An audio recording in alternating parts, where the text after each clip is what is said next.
Everybody has a story, and every story needs to be heard. On this podcast, we are talking with each member of the General Conference Leadership Council. I'm your host, Alyssa Truman, and this is ANN Profiles.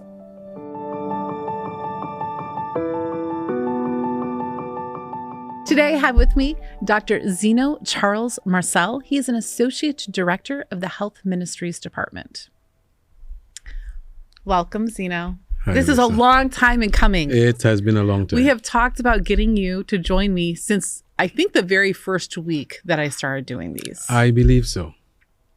But here we are now. We are. Mm-hmm. We are here and now. You even got me a Z cup. I did, and an A mug. Here, let's clank even. There we go. Right. And just so everyone knows, it's water because, you know, we're quite adventurous here.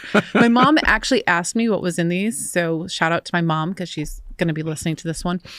She goes, it can't be a hot drink because by the end of the episode, it would have to get cold. I was like, nope, it's water.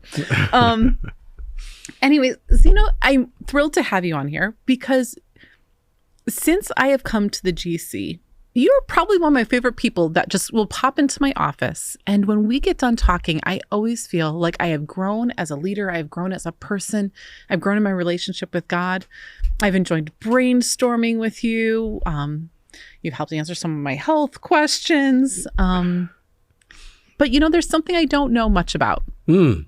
That's who is Zeno Charles-Marcel. Who is Zeno Charles-Marcel?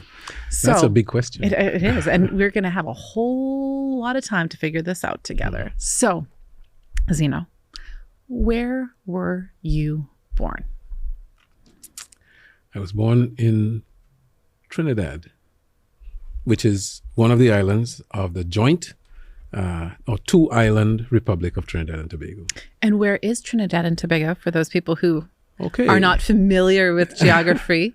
If you take South America, it's right off the coast of Venezuela, 7 miles from Venezuela. So from Trinidad, you can actually see the lights in Venezuela, and in Venezuela, they can see the lights in Trinidad. You know, I actually put you guys, I mean, I knew you were in the Caribbean, okay? But for some reason, I put you over further to the east. I always kind of thought you were more like above Brazil. I'm sorry. But no. No, we're not that quite far over. Not that quite far over. Yeah. Okay. So you grew up in Trinidad. For the first 13 years of my life. For the first 13 years of life. So tell me a little bit about your childhood, your parents. Okay. Had a wonderful childhood, I have to say. And just kind of fast forward, when our oldest son went with my wife and myself to Trinidad, he asked me, Dad, why are we living in the United States? Couldn't we live here, right? Note to self, visit Trinidad very soon. Yes, you have to do that. But seriously, when I was, my family is kind of eclectic, right? We have, it's multi-ethnic, it's multinational, and in a way, I'm very Trinidadian because many people are like that in Trinidad. I'm also very Trinidadian because I have roots that go back before Columbus. And also, I'm a newbie because my father was an immigrant to Trinidad. He was born there, but his parents were not. And my mother's parents, one of her parents was not from Trinidad, and the other one was a first-generation Trinidadian import. So okay, we have roots from all over. So where are some of your other roots from? Okay, so if I go back to my dad, we're not quite sure where his parents came from. We know it was in the French Antilles. It's probably Guadeloupe. Okay. Via Grenada to Trinidad. Okay. That's as far as we can piece together. Back in those days, children didn't ask parents pressing questions. It was not for a child to know. Until you grow up, then you can do that. But if by the time you grow up, your parents die, it's too late, yeah. Right? So we didn't have, that kind of records. My dad gave me names so that if I'm traveling and I find people with these names, he says, those are relatives. And I found some in Grenada, and I found some in Guadeloupe. So at least on my dad's side, we know there's some. This, all right? Okay. And his wife So, and actually, his mom, her last name is Toussaint. And through Ancestry.com, right, I found some other Toussaints in other islands. And they may be related. And why I say they may be, because nobody knows for sure. But we share DNA. And if we share DNA and she has one last name and these people have that last name, we assume that we might be related, right? So that's another thing. On my mom's side, that one is very intriguing because her mother was passing through Trinidad as a young girl and got ill. And so she was taken off the ship. She went to the hospital and my grandfather saw her and said, that is going to be my wife. Okay. So where was she supposed to be going? She was heading up to Europe. Her mom was from Scotland and Ireland, and she was taking her back home. But she had been born in St. Kitts to a Kittitian father, right? Wow. So that was that part of things. And her suitor, right, he was born in Trinidad of a Scottish dad and a Carib mom. What does a Carib mean? All right, Carib, these were the Native Americans in that part of the Caribbean. Okay. So there were two tribes and possibly a third. One was the Caribs and the other was the Arawaks. The Arawaks got killed by Columbus real easy, he just killed them out. And the Caribs were a little bit more feisty. And I feel like I should apologize, but you don't have to apologize. It wasn't you. He just didn't think that these were people. So he got rid of them really quickly. And the name of the island, he didn't even try to investigate what's the name of this place. He just called it by what he wanted. He saw 3 peaks. It reminded him of the Trinity. So he called it Trinidad. And that was that, right? Interesting. So I have roots so you're really everywhere, I'm though. everywhere. That's really fascinating because I knew you're from Trinidad and Tobago, but I love understanding like the whole family tree kind of thing here. Yeah. So, all right. So you have a great mom and a great dad. He grew up on this apparently idyllic island.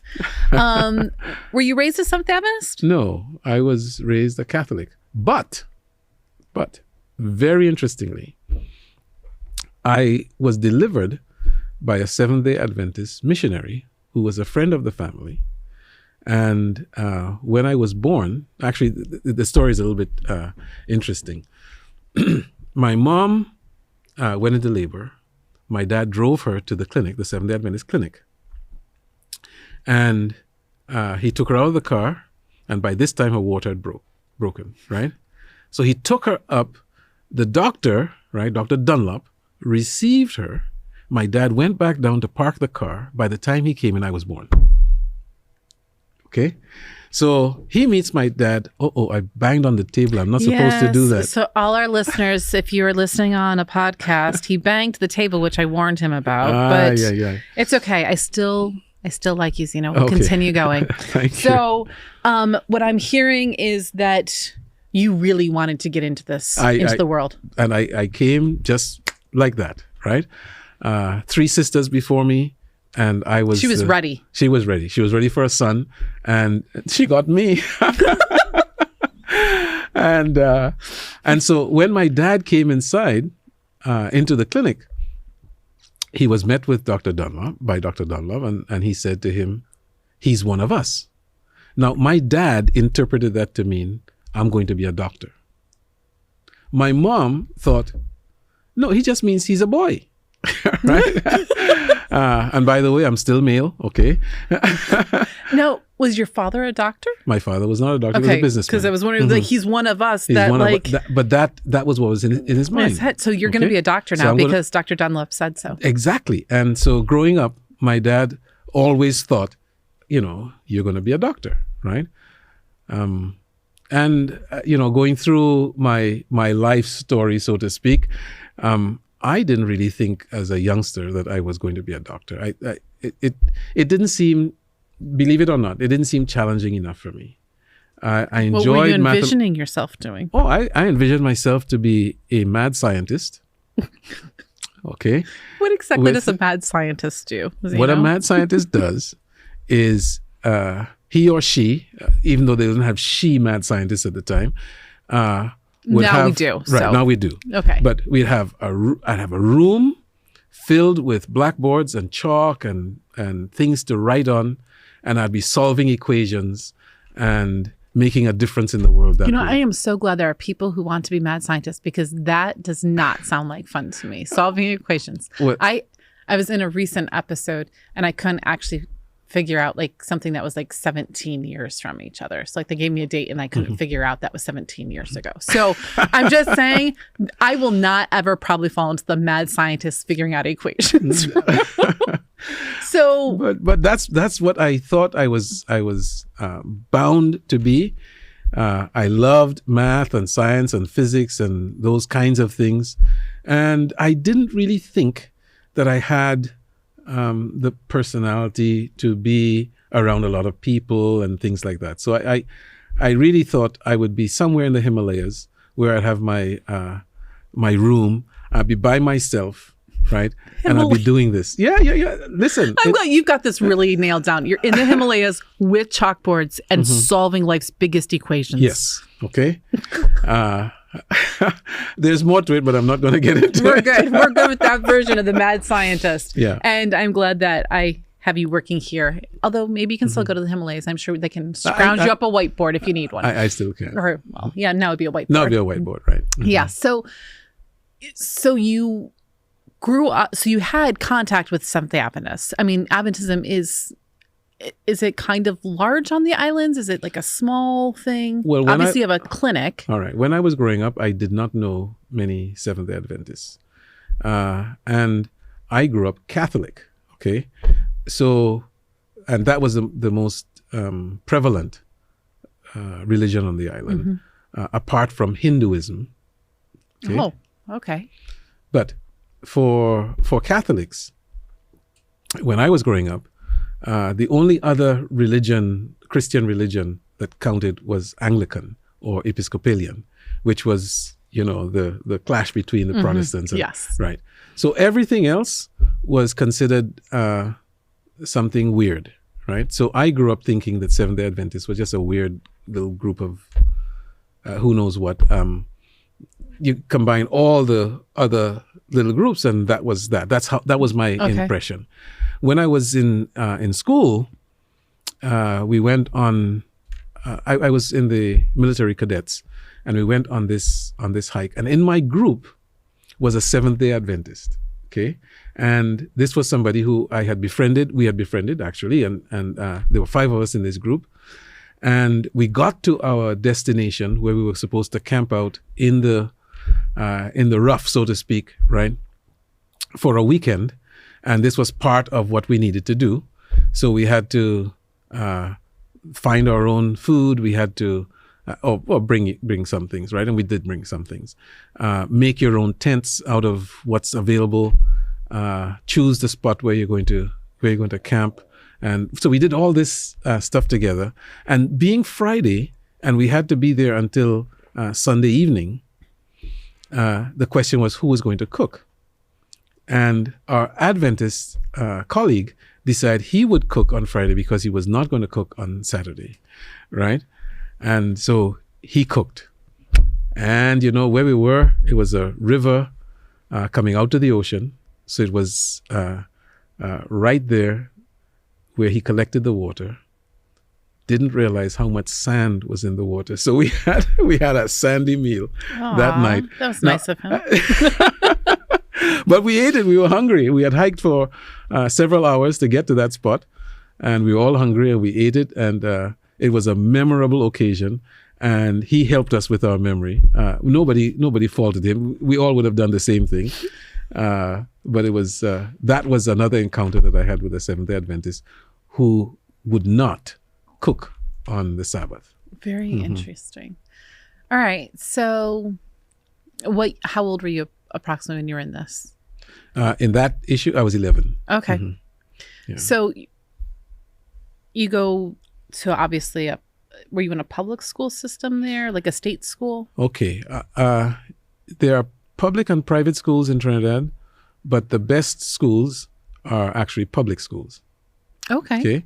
So I went to, and for those who are from Trinidad who are hearing this, you will know that I went to QRC, Queen's Royal College, which was a very prestigious school. You had to do a national examination to get into that school, and by God's grace, I did well and got in. Okay. So at the age of 13, which is a hard time for most young people, your family decides to move from Trinidad. Yes. Why? Because apparently this is an idyllic nation that we should not have abandoned. Yeah. My mom and dad thought that because of what was going on in Trinidad at the time, you had lots of well-educated young people who had gone abroad and came back home, but couldn't find jobs. So people were splitting jobs. So you'd have a half of a job with somebody else, right? And my parents thought, that's not really a good situation. So we were able to, and we moved. All right, so where did you move to? We moved to New York. City or state? New York City. Okay. And the original intention was to go to Boston, but in the last moment, things changed and we ended up in New York City. And we enjoyed living in Brooklyn. And I finished high school in Manhattan. Okay. So where do we go to college from here? Okay, from there, I took some courses at the City University of New York. But that too is a story. Okay, I'm here for it. You're here to hear I'm the here story. for Yeah. it. So what happened was I was up for graduation at age 15, but the registrar at my high school said, "There's no way we're going to let a 15-year-old graduate," right?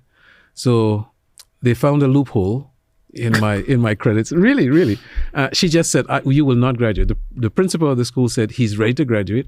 The registrar said, I'm not going to do this. I'm not going to sign this off." Right. And she wasn't really being aggressive against me or anything. It's just, it was against her conscience to have a 15-year-old graduate from high school. So I didn't have enough gym classes in the school system. So I had to stay back to go to gym. But while I was there, I did, like my worst nightmare. I did other courses too. So at the time I was a little bit, unhappy about it, but eventually this is just what it is. And that's what I did. Additionally, I told you about the mad scientist idea, right? Yeah, in the Himalayas with our blackboards. I'm here. So my interest shifted to aeronautical engineering. So I said, at least I would be able to earn an income. See, mad scientists, I don't know how you earn an income without being a mad scientist. But so we need money in our scenario, and this is not working for us. Okay. And so I do the, I want to do aeronautical engineering. So, I had excellent grades, okay? And so to get into a college or university was not an issue with me. But to my dismay, the Air Force Academy, which is where I wanted to go to do aeronautical engineering, right? Why not, right? Right. They sent me a very polite letter thanking me for my application and telling me that they cannot accept me because in order to get in, I had to be over 18 years of age. Right? See, so your registrar actually knew something. She knew something. All right. But anyway. But she couldn't make you do gym for 3 more years. No. So I had to graduate, right? So the question now was, what do I do with these 2 years, right? So I had been part of a new program in New York City by the Board of Education that was called Homework Helpers. So what I did after school was I helped other students with their homework. I was a tutor to help them with their homework so that they will do better in school. And there were only a few of us in this program citywide. And so I was one of the pioneers in this thing. And so word got around to the teachers in my school, which was Charles Evans Hughes High School, that I was not going to be going straight into college, right? So another teacher, somebody who I did not know at the time, he asked to see me, and I was curious as to what he was all about. So when he met me, he said, I needed to meet you face to face to see who has an ostentatious name like you do, Zeno Lancelot Charles-Marcel. See, I just learned something new. Yeah, Did not know the Lancelot. All right.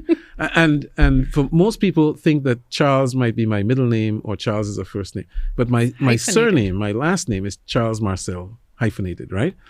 So anyway, so he said, I have to see who this person is. So I said, with all due respect, sir, you get me here to see who has this name? He said, no, I have a proposition to make for you, right? How would you like to work in another experimental program that they have in New York City through the Board of Education? I said, tell me more.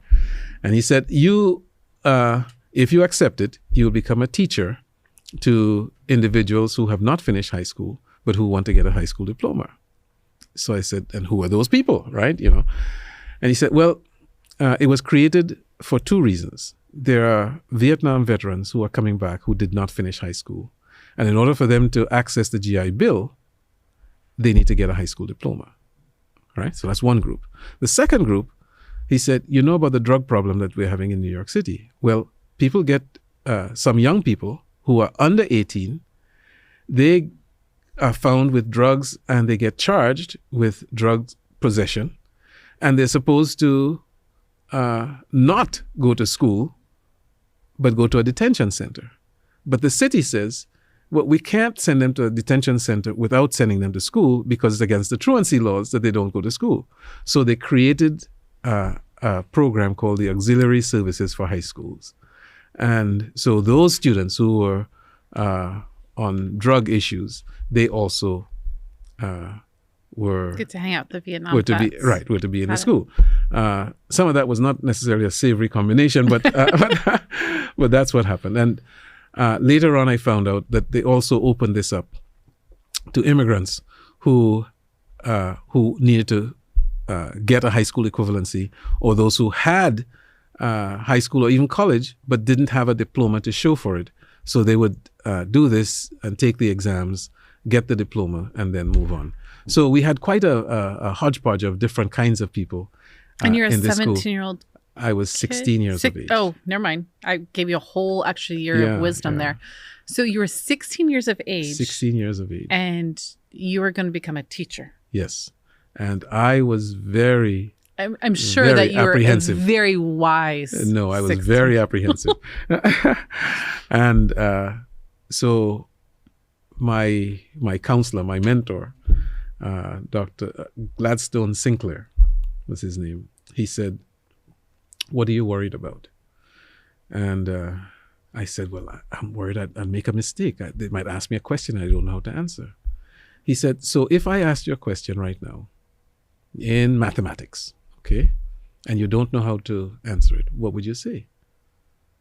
I said, I'll say I don't know.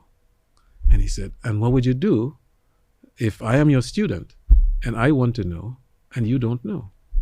I said, well, I'll go and find the answer and find a way to share that with the student. He said, you are doing better than most teachers that I know. Oh, no. He said, what is the likelihood that they will ask you a question in mathematics that you will not know how to answer? And I thought about it. And I said, very unlikely. So were you going to focus on teaching math? Math and science and reading. Okay. That's quite eclectic stuff. Yeah. So that's what I did. I started teaching high school equivalency. How long did you do 16. That? I did that for a year and a half. Mm-hmm. In the midst of all this, you see, I would go to Manhattan, to Brandeis High School in the evenings, and I'd teach evening school. And in the daytime, they would sometimes need me in Brooklyn at the Board of Education, and I would do that, right? At the Board of Education, I got paid more. So I liked it when they called me for tutoring and teaching at the Board of Education. My dad, on the other hand, he was seeing what was happening with me, And remember, he still has in his mind that I'm going You're to gonna be be a doctor. right? Because you're one of us. Yeah. So he said, he was working on Wall Street. He said, we have young men just like you who come, and they make quite a bit doing things when we have, excess capacity, excess work, and we don't have the capacity to take care of it, right? So would you be interested in a job on Wall Street? So what do you think I said?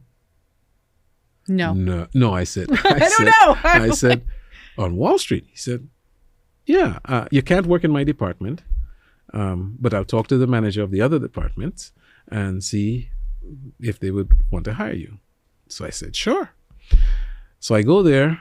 By the way, I was taking courses at the City College in New York, CCNY. I was having a good time there too, by the way.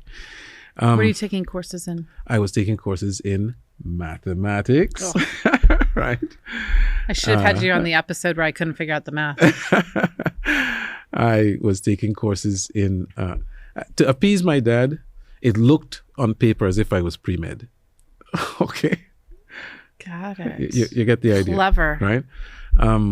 I wasn't trying to fool him. I just didn't want him to think that his son is can be a mad scientist in the Himalayas. So, and he thought I would outgrow this aeronautical engineering thing, But actually, I did, because once I started teaching, I really, really enjoyed it. I found out that I could actually relate to people very well, and we had such a wonderful time. I enjoyed seeing people learn and improve, and it was exhilarating to me. So I decided, maybe away in the Himalayas by myself may not be all that it cracked up to be. I'm so glad that you discovered that. So I am glad too. And looking back, God was leading me, and He knows how stubborn I am in some things, that He gently moved me along. Okay, so I get to Wall Street.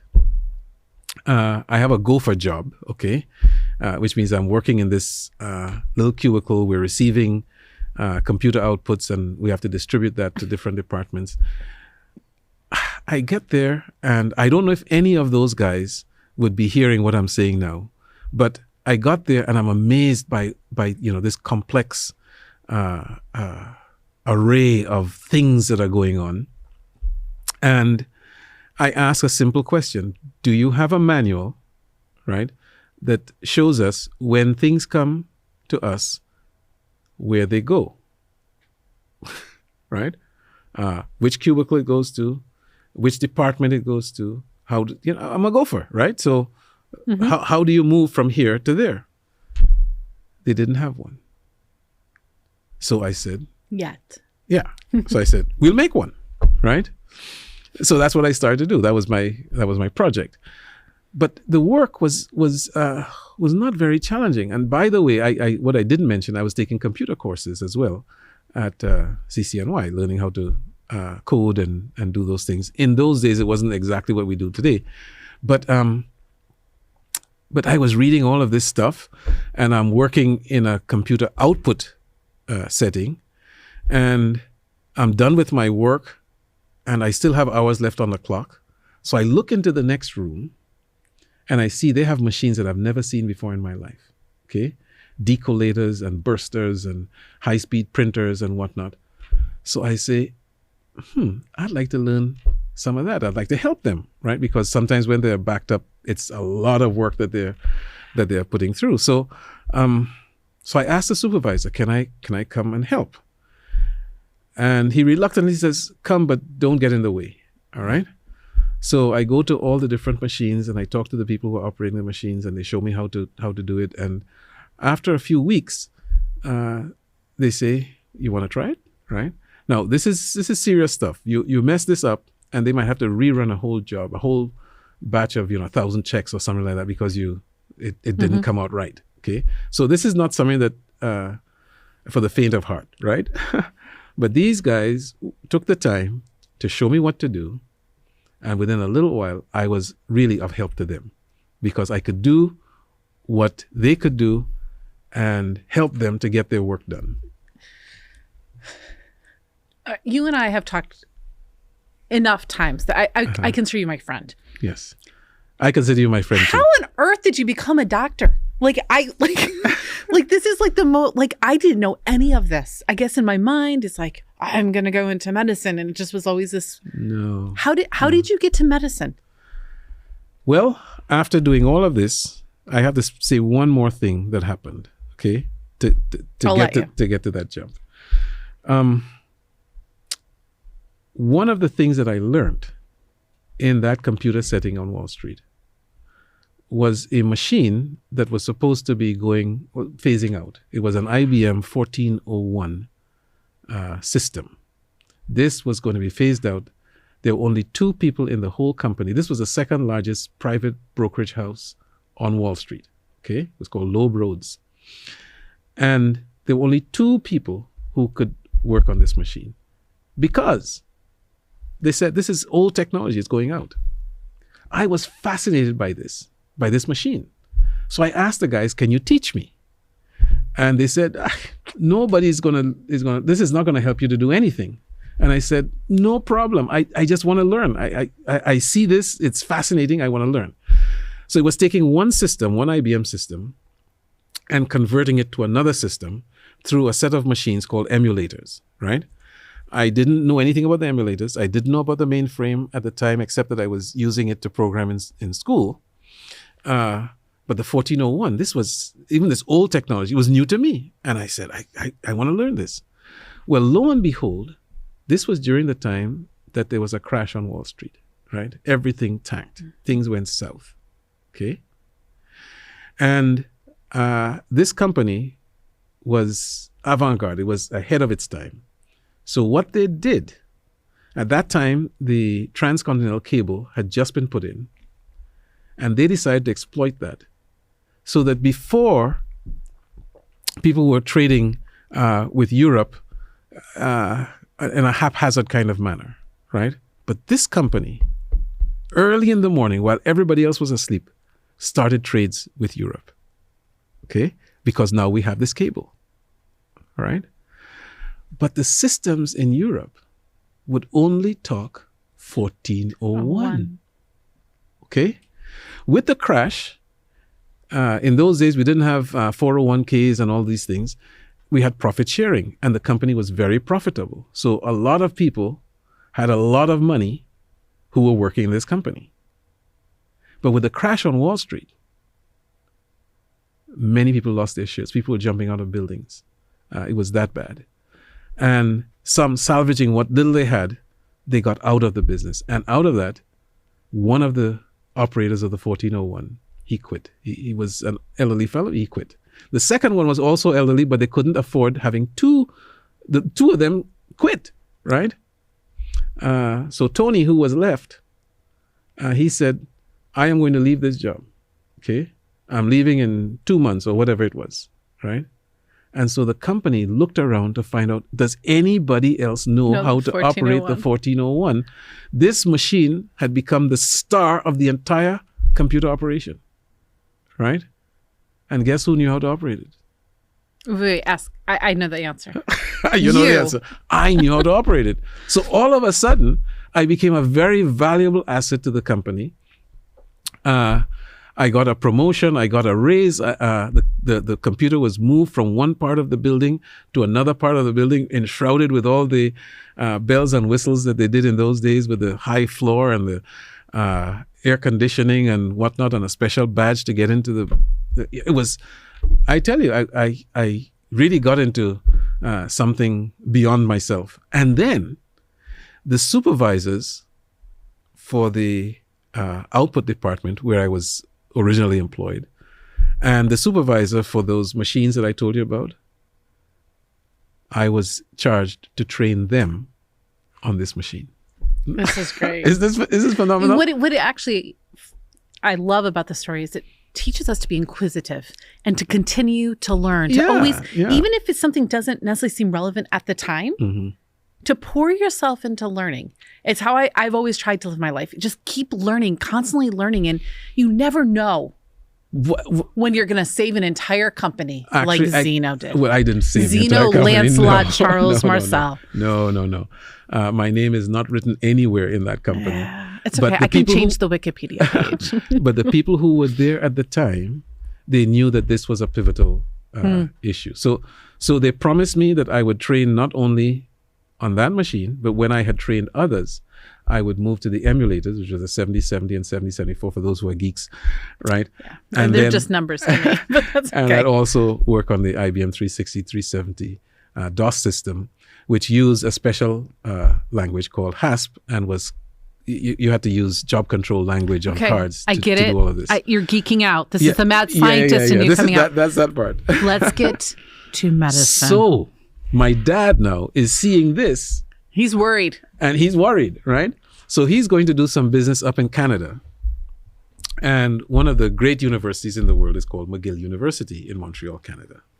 So my dad is going to do some business in Quebec. And he says, would you like to go on vacation with me? Of course, right? So I go with him to do business, right?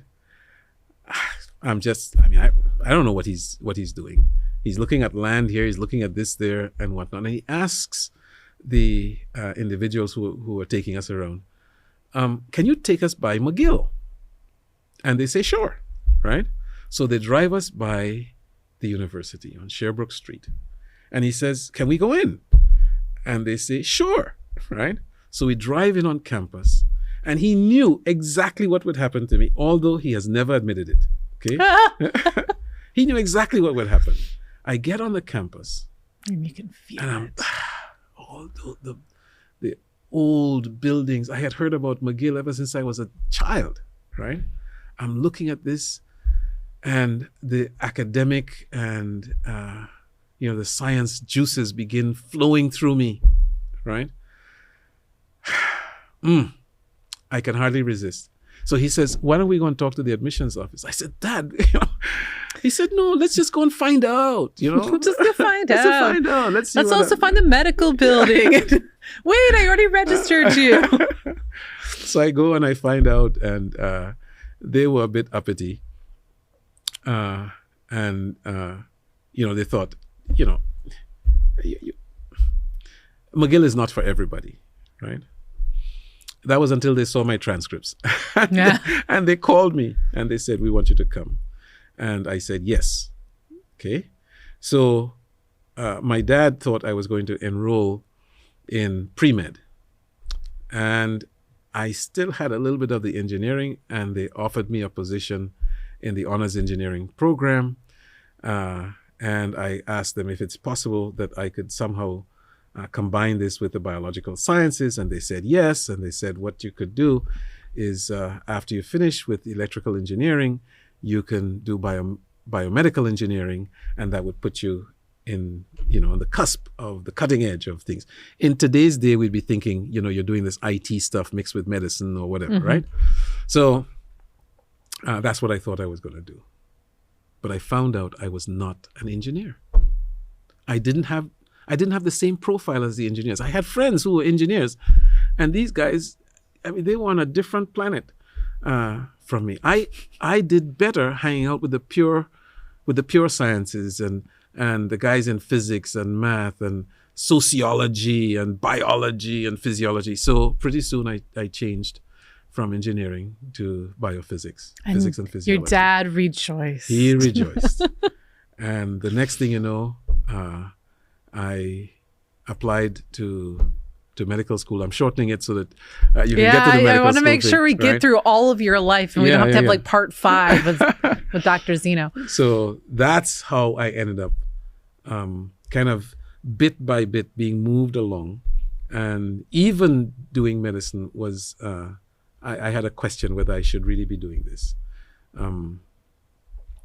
It was at a time when there was a new MCAT, and they said, this is going to be the hardest exam you'll ever take. And I decided, let me take it and see how I do so that I can prepare for when I really need to take it, right? Well, I took it and I did well enough that people from medical schools wanted me to come and interview. And that's how I ended up in medical school. Got it. So where did you go to medical school? Howard University in Washington. Okay, right down the street Right down from the us, street kind from of. here. Mhm.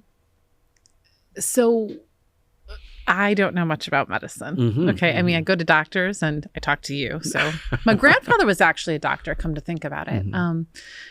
What area of specialty did you go into? Do you determine this at this stage or? Well, during medical school, there are different things that you get exposed to all of medicine, right? And you see where your aptitude is, you see what you like, and then you decide where you're going to apply, right?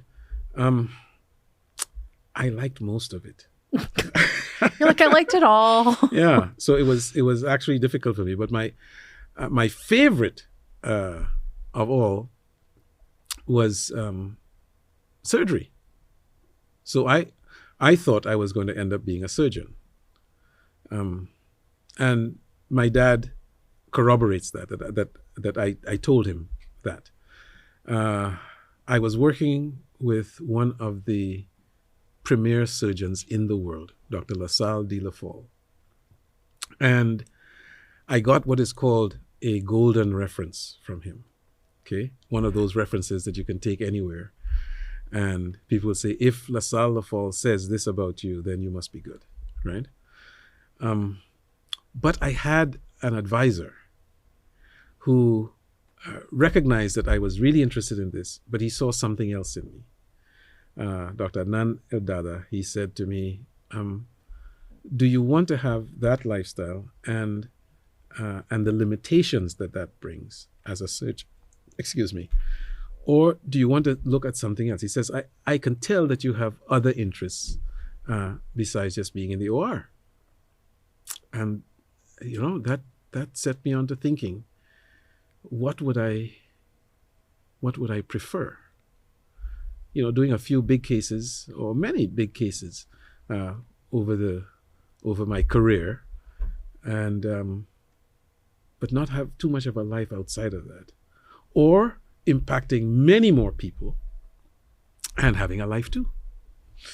And so I was also interested in internal medicine, and those two things, some people think that they're kind of opposites. They're not really. A good doctor is a good doctor.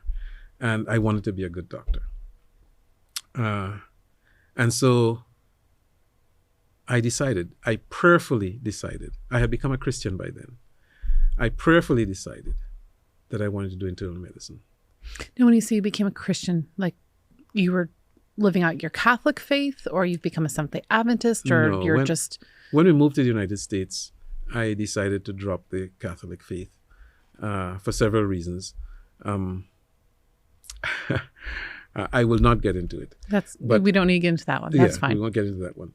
But while I was at McGill, I was curious, okay, to find out about love and to have wisdom. You see, being smart is not enough. There are a lot of smart people who do dumb things. It's true. I wanted to have wisdom.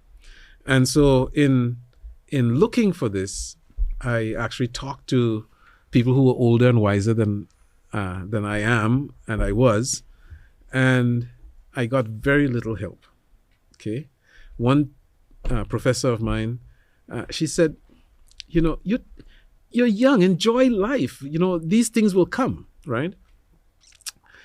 A few weeks later, she called me and she said, I have a book for you, and it was a book talking about this orangutan in Santa Barbara who had learned to do sign language, and that animal supposedly knew how to love, and therefore she said, you will find about love in this. Okay, I got 1/3 through the book, and I realized this is I believed, all right, because some people may still see value in this, but I thought this is idiotic. I am a human being, and I'm learning about love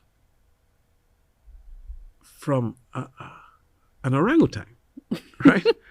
This is not good. Now, even though I wasn't very religious, I had always had a religious bent. Okay, so in Trinidad, I used to listen to the Voice of Prophecy, and I used to listen to Armstrong, okay, who had a program called The World Tomorrow, okay? And he was with the Worldwide Church of God. So I couldn't wait until these programs came on. Even if they were kind of late in the evening, I had a transistor, so I would listen to this. And so prophecy and biblical things really intrigued me. When I was living in New York at home and working on Wall Street and whatnot, I asked my dad if it would be okay for me not to go to church, which was the Catholic Church at the time. And he said, okay, but that doesn't mean that you just going to go, knocking about on Sunday. You need to have some spiritual grounding. So I did. I would watch the televangelists. They were new at that time. Black and white TV with the... You probably don't know anything about that. You do. I do remember. Right. I mean, it was because it was my grandmother's home. It wasn't necessarily... with the rabbit ears and all. I do remember the rabbit ears. Yeah. Yes. The big TVs and boxes. And then my dad had a pretty extensive, actually it was small, but extensive in terms of the kinds of things that we would see in his library. And he had one on comparative religion. So Judaism, Hinduism, all of these things. I actually was intrigued by the Islamic faith and the discipline that they had. But by and large, my orientation was Christian, right? So while I was up now in Canada and I'm going through this, discovery of love and wisdom, it occurred to me that there is a book that I had in my possession that claimed to demonstrate love and also to find the source of wisdom. And that was the Bible. So I started to read the Bible now with the intent of having my questions answered.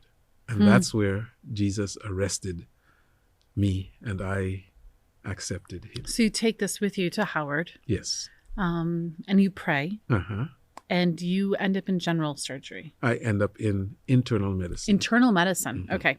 Okay. And internal medicine, to do my residency, I'm looking at places primarily on the West Coast. I wanted to explore the West Coast.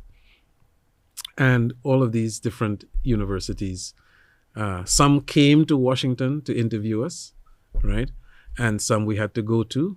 So I went to interview in several places in California. I did not have an appointment at Loma Linda, but I knew Loma Linda existed, right? I had a friend. I went with two other guys, and they were all interviewing out there at the same time. I stayed at the house of one of them, and he really wanted to go up to San Francisco, and I had an interview in San Francisco at the Moffitt Hospital, which is UC San Francisco. Very, very respectable hospital for doing internal medicine, actually for doing anything. And he really wanted to go. And I gave him my ticket. In those days, you can give somebody your ticket. The airline was PSA. I gave him the ticket. And so I was going to spend 2 days in Southern California at his mom's house, just kind of bumming around. Now, he was an avid surfer. He had a Volkswagen Beetle, 42 horsepower or something like that. So no, I never surfed. And I said, so I'm going to go surfing. Well, I wasn't really serious. I wasn't going to go and kill myself out on a surfboard. But his mom said, this is a waste of time. She's a good mom. She says, this is a waste of time. You should find some other place where you can interview. And Loma Linda popped into my mind. And I said, do you know where Loma Linda is? And she said, I've heard it, but I don't know where it is. So now I started to call around. In those days, we used to use the yellow pages and, you call information and things like that. So I did, and I found it, and I got a number for Loma Linda University. I called up, and let me tell you, this was, the way was paved for me to do this because I didn't have an appointment. I shouldn't have gotten an appointment. I heard about that afterwards, right? When I got there, there was a young lady from Hawaii, a Seventh-day Adventist young lady from Hawaii who was applying there. She didn't like the place. I loved the place. Okay? I loved the place. But I was being recruited by other universities. And the one that really wanted me and that I really wanted was Baylor in Houston, right? It was a Christian university, a lot of work. I didn't want to be distracted, right? And it's a good university. It's actually well known. And I wanted to do endocrinology. So they didn't even interview me in internal medicine. It went straight to postgraduate studies. I met the guys in endocrinology. They asked me what I was interested in. They told me what research they were doing, all of that stuff. And so I thought that's where I was going to go. But I had no peace when I was filling out my applications for the match, it's called, right? Because you say where you want and you rank them, and then hospitals state who the students are that they want. And when you match, that's called the match, right? I had no peace. Neither did my good friend from Trinidad, who was also at Howard, Dr. Kenley Davis, who is a surgeon now. He didn't want to do internal medicine, but he felt impressed that he should interview with internal medicine. So that's what he did. And then I encouraged him to try Loma Linda. He was an Adventist after all. We were very good friends, right? He was my best friend. And so he applied to Loma Linda as well. Unknown to each other, we had no peace with the other places that we were thinking about. I had no peace. And on the last day that I could send in my application, I put Loma Linda as my first choice. And I felt, yeah, I made the right choice. Okay? Put this in the mail. And then I have remorse. I want to go to Baylor. I don't want to go to Loma Linda, right? Unknown to me and unknown to him, he had the same kind of experience. And he put Loma Linda as his first choice. Okay? And he sent his in. So the next day we meet at school and we're comparing. He says, Z, what do you do? I said, I put Loma Linda, Kenley. But he said, I put Loma Linda too. I said, great. Okay, at least if I go there, I have a friend. Okay? And chances are they're not going to accept both of us. We're coming from the same school, and both of us are ethnically black, right? Loma Linda had one black resident in internal medicine before in the recent past, right? And they had one black surgical resident in the entire surgery program, right? So I said, one of us is going to go. You're an Adventist, so you're going. I'm going to Baylor. Right? You're like, winning! Yeah. So I win anyway, right? Well, it so happened that both of us matched to Loma Linda. I was going to be doing some work at Memorial Sloan Kettering Cancer Institute in New York. He was going to go out. He and his family, they were going to rent a house in Loma Linda, and I would get there just before starting the residency. I wouldn't have time to go and house shop, and I would stay at their home, right? God works in marvelous ways. It is because I was in the house of my friend and I saw up close what was going on, how they dealt with things, and the fact that they believe what I read. Because I read the Bible. I was an avid Bible student. I thought, they are onto something, right? He, the first day of his rotation in internal medicine, knew that he should not be in internal medicine. Within 5 days of his being there, he had a surgical residency for the next year. He was not going to stay in internal medicine. Wow. Okay? I can say this, and I've told him that the reason why he went to Loma Linda was for me, for his friend. And I am forever thankful to him, because it's because of his witness and his family's witness and what happened on Sabbaths when I was in their home and what happened as I met other Seventh-day Adventists that I decided that, these people are onto something. That's an incredible... Yeah. The whole thing's very incredible because we talk about like sowing seeds and stuff like that. And there are so many little touch points with Adventism, and it shows you the power of like the radio, and it shows you the power of just people and their influences. And at the right moment, God brings it all together. because we are going to rapidly run out of time here, which is always funny because I think you were one of the people who were like not sure that we'd have enough to talk about. So definitely not problematic here. You graduate from Loma Linda. Do we stay in internal medicine? Yeah, I stayed in internal medicine. Okay, so you'd stay in internal medicine. I'm trying to figure out how to move with purpose. Let me move you to the end. Let me move you to the end. All right, move me to the end. Yeah. Wind me along. So I have this internal desire to be a missionary, right? Okay.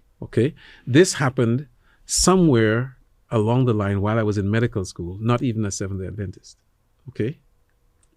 So I'm in Loma Linda and I meet my wife. What is your wife's name? Anita. Okay. Because everyone needs to know her name. Yeah. Well, so when I met her, of course, she wasn't my wife. Well, fair. That would have been very awkward. Yes, it would have been. So, and we talked about ministry and being missionaries and whatnot. So it was a natural thing for us to explore mission opportunities when I was finished with my specialty. Okay, I stayed on an extra year, and during that extra year, we were part of the Loma Linda Heart team. So we went to Saudi Arabia and spent 4 months over there. It was absolutely wonderful to be there and experience things on the ground, and to work with the people in that country. Anyway, coming back to the U.S., I began exploring what the possibilities were, and I was led to not what I wanted, but what I needed, which was to go to Montemorelos University and help them to develop. This is it's actually the number 3 medical school, Seventh-day Adventist medical school. The first one is not Loma Linda. The first one was actually what Dr. Kellogg had made. So Loma Linda was number 2, Montemorelos is number 3. And so I was going to be going to Montemorelos to help them develop their clinical program, right? That was the ostensible reason for my going there. But while I went through Mission Institute, and while I was kneeling and hands were being placed on us at the university church by medical missionaries and pastors who had been missionaries, when the prayer was being said, something came to my mind, and I believe God brought it to my mind. Here's what it was. You're one of us. You see, it could have meant he's a boy. Okay? That's what it meant. It could have meant he's a Christian. Okay? I'm a Christian. It could have meant you're a Seventh-day Adventist Christian. He's one of us. Us. Not my dad and him, but us. Could have meant you're a doctor. Could have meant you're a missionary, a Seventh-day Adventist missionary doctor.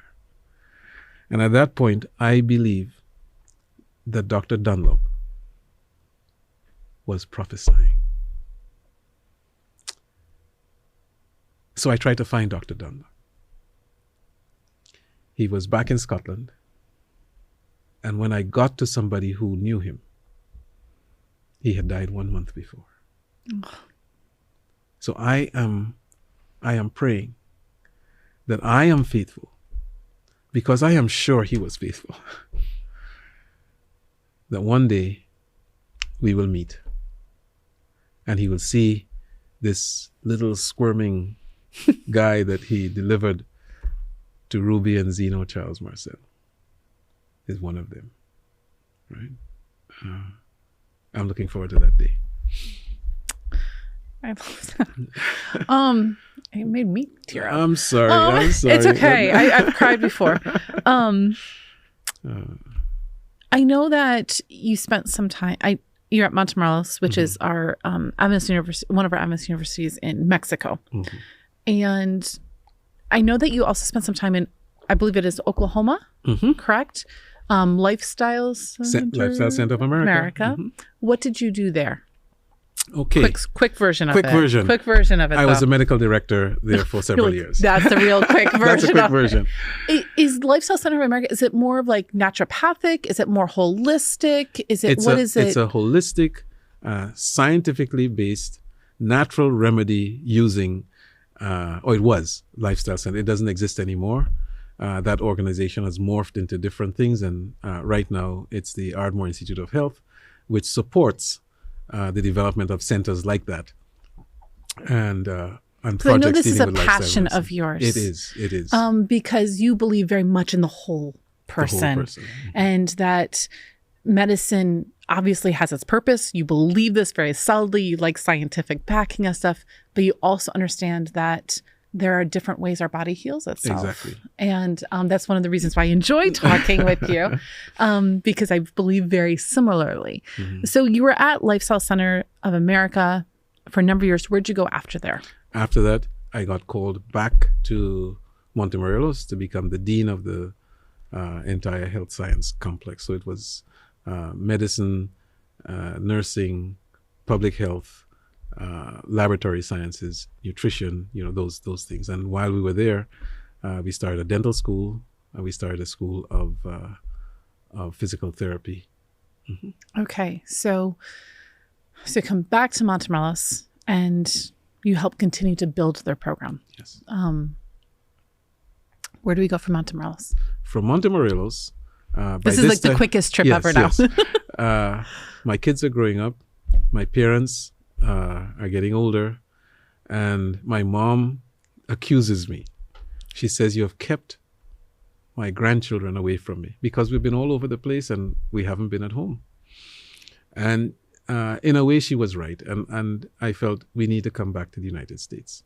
Also, our sons grew up overseas for the most part. I mean, our oldest son started out overseas and then came back to the United States and went back overseas, and now it's time to go home, mm-hmm. right?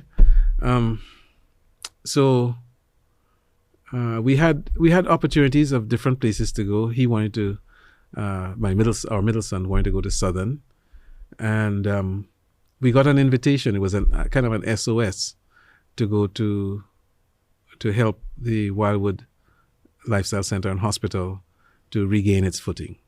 And that's another story which I won't get into here, but we felt that God was calling us into self-supporting ministry, and that's what we did. So we went to Wildwood Lifestyle Center and Hospital, where I was the vice president for medical affairs. I've heard very good things about Wildwood. Mm-hmm. So you've really been able to do a lot of different things. You've been able to be in the field. You've been overseas doing it. You've helped establish medical programs in your universities. Mm-hmm. You've now worked in self-supporting work. You understand the scientific makeup of the human body is not just what we give it as far as pills and all this, but the whole person. Amen. Where do we go from Wildwood? Well, while I was at Wildwood, we had a ministry that extended outside of Wildwood as well, right? So my colleagues at Wildwood sometimes thought they had to contain me. Okay? I could see that. From listening to your life story, I can definitely see how that would be possible. But really not. I am actually very disciplined in some areas of my life. Okay, and but the medical and healthcare environment in the United States was changing. And so some friends and I got into a project that we were working on, kind of on our own, to develop some wellness services aimed primarily at doctors, okay? Because part of what Ellen White says that we should do is not just be involved in health reform, but also to help reform the practice of medicine, right?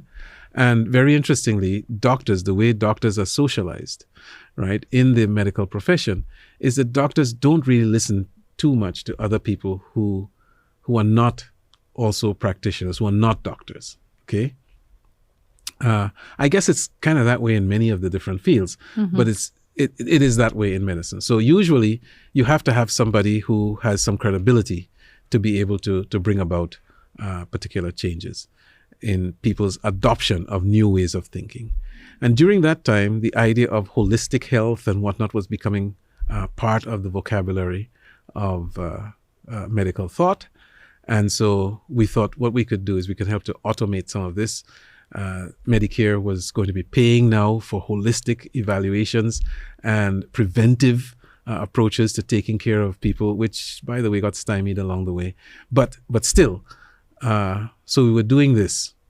And if anything would have taken me away from Wildwood at the time, would have been this. So I was doing this thing on my own, on my own time, not interfering with my activities at Wildwood. And we went to the General Conference session in 2015, where I met for the second time, or third time, with Dr. Peter Landless. And the rest is history. It's not really, I mean, it is history, technically. So while you were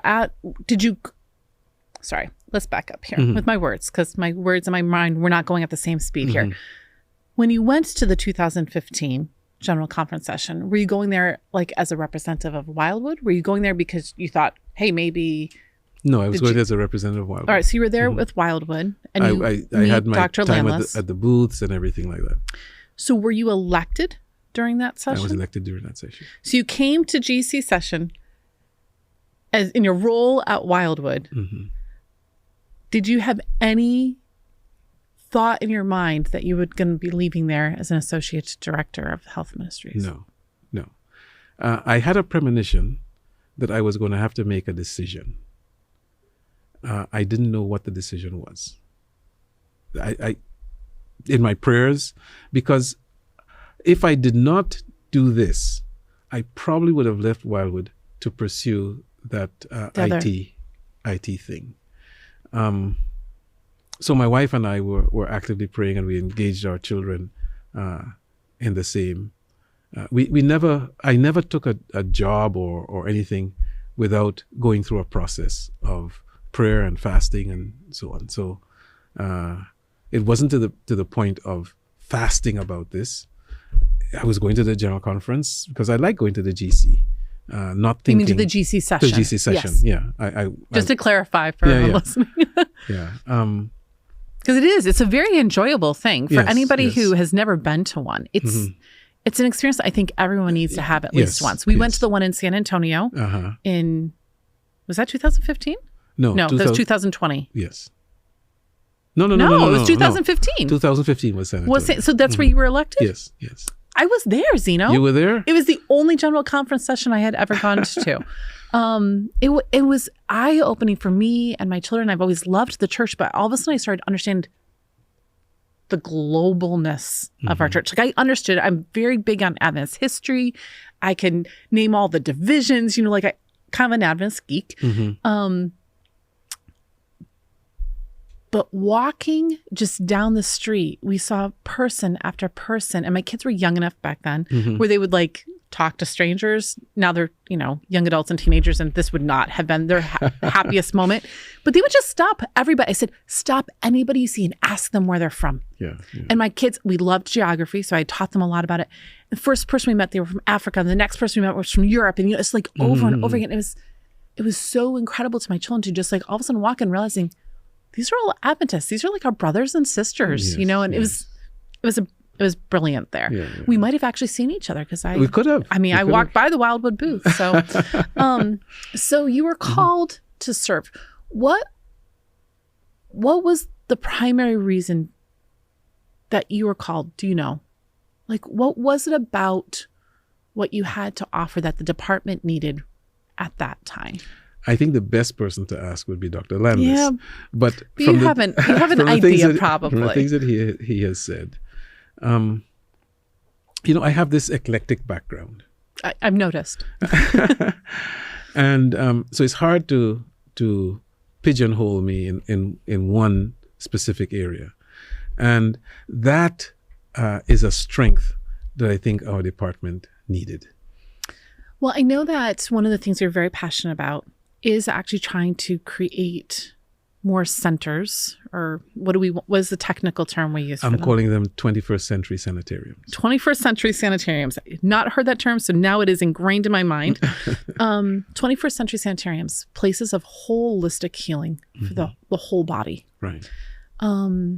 I know this is your passion. And this does not exclude hospitals, okay? So hospitals should be this. Exactly. So people who want to create the false dichotomy is because they don't know the real history. They've been fed certain things on different sides. They may not know that the Battle Creek Sanitarium had a 4-story, 100-bed surgical center. Wow. They probably don't know that. I didn't know that. But now I do, and it's in my mind. And John Harvey Kellogg was as much a surgeon as he was a preventive medicine doctor, even though he didn't like surgery as much. People knew of him because of his surgical skill. I'm so glad that, one, the family who you ended up in Loma Linda with showed a beautiful picture of what Adventism was. Because the church would have missed out on so much had they not done that. I'm so grateful that the Holy Spirit impressed you to check Loma Linda and for them to allow 2 Black people into the same area at that time. That was a miracle in and of itself. In and of itself, yes. Which is sad to say, but it is the truth, and it is what it is, and in our history, and but it shows to me that God wanted you somewhere, and He was going to even break down the barriers that seemingly were in place because you mattered so much to Him and to the mission of His church. And it's such a beautiful thought to see how He put all of these little things throughout your life to get you prepared. Amen. And I'm still being prepared. I don't know what's next. We never know what's next. And I've always said is like, my story never makes sense to me, but it makes sense to God. Amen. And all I need to do is follow His call. So I'm glad you are one of us. I am too. And however God wants that to be interpreted. Yes. You are. And we are grateful to have you as a fellow brother in Christ, as a fellow Seventh-day Adventist, as a fellow believer in the proclamation of the gospel to the whole person, the physical, emotional, mental, and spiritual healing that can be offered through our church and through the medical work. Thank you for leading in this area of bringing us back to how we started. And I know there's going to be tension there and it's going to be hard, but I believe that God prepared you all along the way for this moment in our church's history. So thank you for continuing to answer His call. Thank you. Thank you for having me on your program. I probably gave TMI, which is too much information. Oh, I thought you meant total member involvement. For every good Adventist, we don't know which one we're talking about sometimes. Anyways, we hope you enjoyed this episode of A&N Profiles with our guest, Zeno Charles-Marcel, Dr. Zeno. I might regret having said that. Oh, this is going to be fun. If you haven't already, please take a moment to subscribe to our podcast or our YouTube channel, wherever you're tuning in from today. You will not want to miss future episodes. Thank you again for spending this time with me and Zeno, and join us next week as we continue to get to know the life stories of more inspiring people. And God bless you.